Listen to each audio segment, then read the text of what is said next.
Well, we got a lot to get to, so no better person to talk to than my next guest, the Vice President of the United States, Mike Pence. Welcome back, sir. Great. Good to see you, Chuck. Thanks. Good to see you. Happy day 101.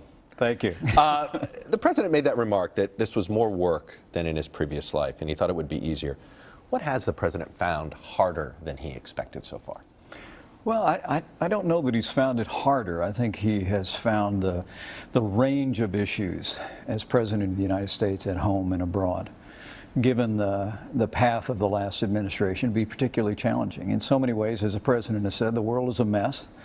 He spent an awful lot of time in the first 100 days re-engaging the world. He sent many of us around the globe to re-engage with our allies and to strengthen America's ties around the world. We're rebuilding our military.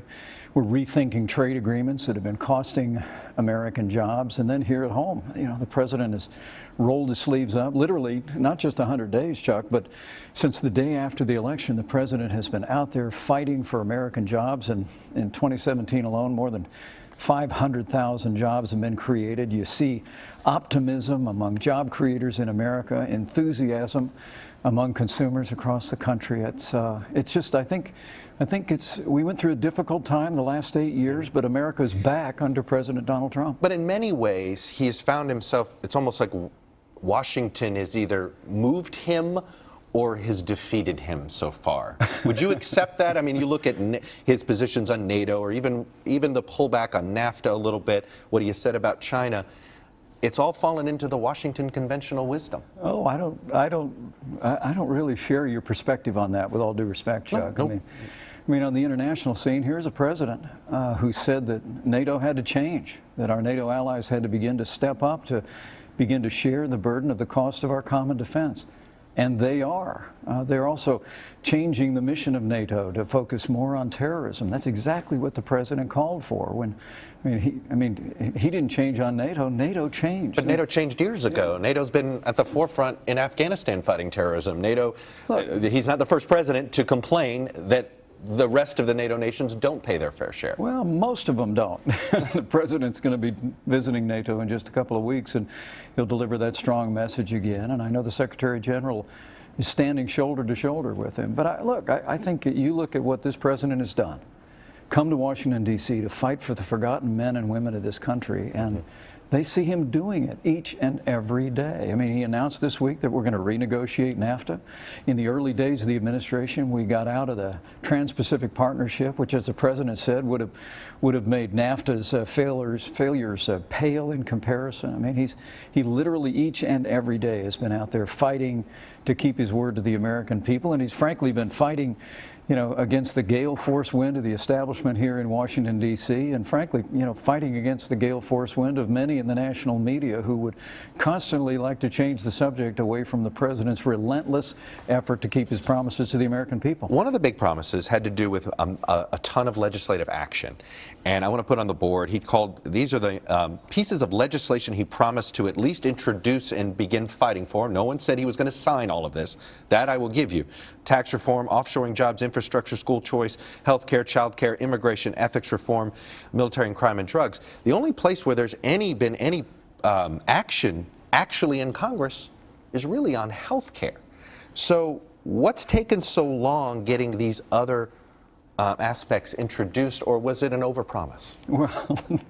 Well, no, it wasn't an overpromise. And remember, this president has already signed more bills in the first 100 days than any president since Harry Truman. I mean, he's literally 13 different pieces of legislation that have rolled back job-killing regulations from the Obama administration signed into law, and he's taken executive action. But we're not on health care, and we're not on tax reform. I mean, I'm talking. I'm talking to the big signature pieces of legislation. But he signed over 30 different executive orders on virtually every one of those topics that you just referred to, and we're working with the Congress. I think health care reform, repealing and replacing Obamacare, is just around the corner, because this president is driving relentlessly toward an agenda to make America great again. And I got to tell you, when we were out visiting a factory yesterday near Harrisburg, Pennsylvania. You saw the big crowds, the thunderous crowds, the overwhelming support the president enjoys, virtually unanimous support among the people that supported us in last fall's election. But what was more inspiring to me even was as we walked the shop room floor not just the business owners expressing enthusiasm for the president's plan to cut business taxes and cut taxes across the board, but the guys that had paused from working on the line to reach out to this president and just thank him for being there. You know, somebody said to me recently that everybody that puts on a steel-toed boot in this country knows they've got somebody fighting for them every day, and it's absolutely true, and it's President Donald Trump. All right, let's get out of atmospherics. Let's get into some details. We were talking about health care a little bit. I know you've been working hard on this. You've been in many ways back and forth. People see you ducking into different congressional offices, doing negotiations, having to do, and one of them has to do with this so-called Mcarthur Amendment that some moderates on the Republican side are concerned about. Let me play for you some sound of that and get you to respond. I wouldn't be surprised if they pass something, but I'm not for it. I'm just telling you. It could affect people with pre-existing conditions, and that it'll make insurance probably much more expensive for them, and in some cases perhaps inaccessible. It doesn't help the people I represent. You've heard this concern, which is that if you essentially eliminate these essential benefits, you give the states the opportunity to essentially take out the protection for pre-existing conditions, or if you do keep it, making it so that those folks are guaranteed to be paying a lot more for health insurance. And if that's the case, how do you pass this thing? Well, first, before I get to that, let's begin with the fact that Obamacare has failed. I mean, it literally is collapsing all over the country. Insurance companies are fleeing from the exchanges. Not a lot of folks agree with you on that. That is a very debatable point, Mr. Vice President. Not on it is a very debatable point. But let's go. I'd like to get into the states around the country where literally people in half of the state have no choice for health insurance at all. People have seen their insurance premiums skyrocket. The American people know that we need to repeal and replace Obamacare, and President Trump, from the first day of this administration, has been working every single day to keep that promise to the American people. And I have to tell you, the legislative process is often slow. Nobody knows it better than you. And yourself, you were a member of Congress. What's the old saying? If you like sausage, don't go where they make it, right? And we're making law here, and we're unmaking one of the worst pieces of legislation in modern American history. And on this point, you know, Congress obviously wasn't ready to begin the process of repealing Obamacare a little more than a month ago, but I think we're close. And it is owing to the fact that you're seeing members of Congress coming together to repeal the onerous taxes and penalties that people pay if they don't have insurance in Obamacare, to expand health savings accounts, to give governors like my friend John Kasich the ability to have all new flexibility to improve Medicaid for their most vulnerable citizens.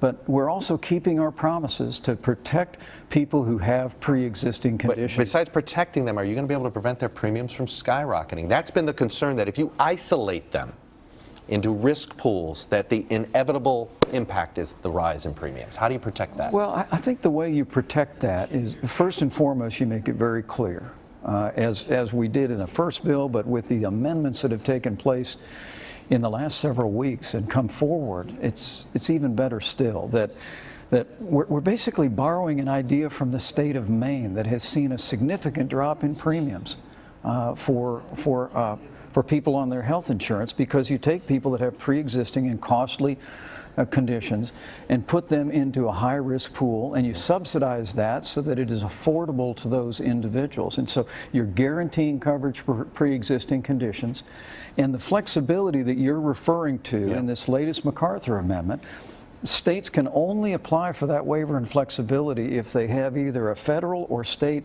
high-risk pool that guarantees that people will be able to have coverage, and it'll be affordable. By the way, terrific segue. I have two Maine senators coming on the show later today. I will ask Senator Susan Collins about that Maine risk pool. I'm going to go to taxes here a minute. By the way, on health care, I know the president expects a House vote in the next couple of weeks. You're going to be able to sign a new version of health care, whether it's full repeal or replace or not, by the end of this year? I believe through a series of bills, this first one, that we're hopeful there'll be action in the House of Representatives soon, and through executive action and through further legislation, that will deliver on our promise to repeal and replace Obamacare and give the American people the kind of world-class health care they deserve. Before the end of the year? Not making that promise? I hope before the end of the year. Look, again, I go back to the first point, Chuck. I know you say it's debatable. get out across the country. Obamacare has failed. Every promise of Obamacare has been broken.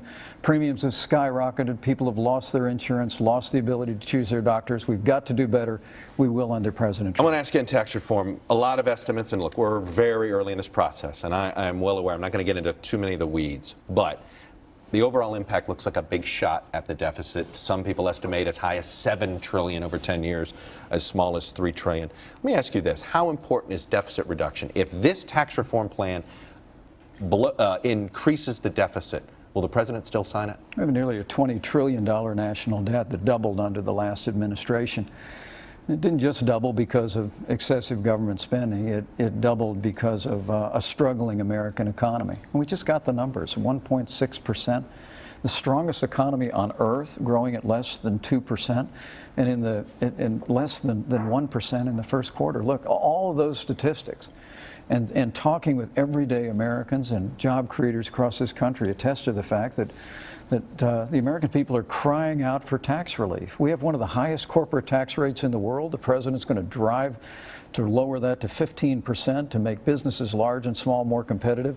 And we're going to lower the tax rate to 3 marginal rates for every American and unleash the bound-up energy of the American I understand, economy. but how are you going to pay for it? It is going to increase the deficit. Everything you outlined will increase the deficit, period. How do you prevent that? Well, the only way we're going to meet the obligations that we face in deficits today, or long-term obligations in our entitlements, Chuck, is through growth. And the president has a growth vision for the American economy that begins with allowing the American people to keep more of what they earn. And the president has proposed one of the largest tax cuts in American history. And I have to tell you, the early response on Capitol Hill has been very encouraging. I understand people are happy about it, but you are going to increase the deficit. Well, you know, maybe in the short term, but the truth is, if we don't get this economy growing at 3% or more, as the president believes that we can, we're never going to meet the obligations that we've made today.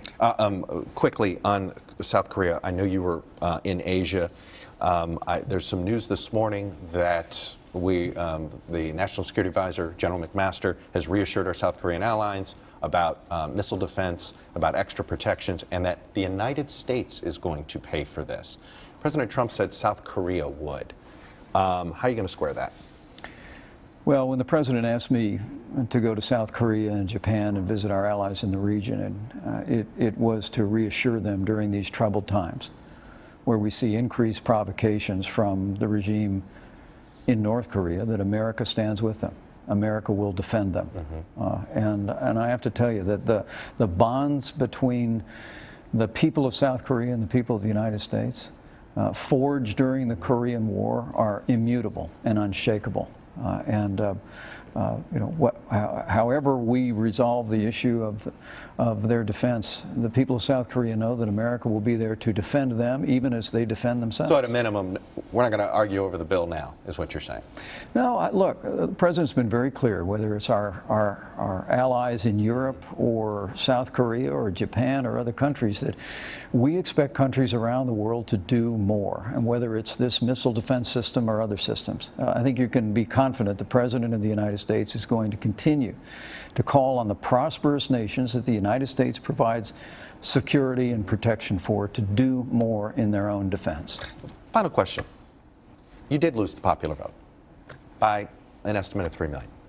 And there has been some concern that this administration hasn't done enough to reach out to those that didn't support them. And the fact is, you want to bring this country back together. I believe you in that.